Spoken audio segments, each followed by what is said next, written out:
Whew. Nigga.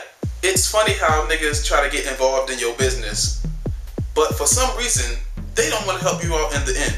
Why is you in my business? Did I invite you? No.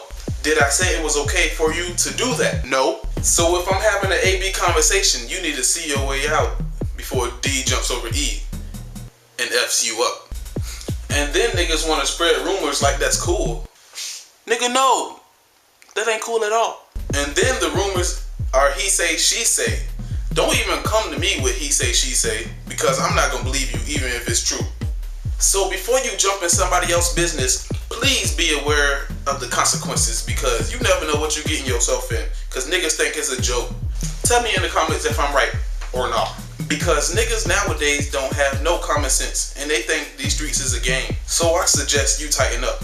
This video isn't for anybody in particular, but if you're feeling some type of way, I'm probably talking about you. So make sure you go right on down there, hit that like button. Make sure you share this video with everybody else. Y'all like my new phone case? It's nice, right?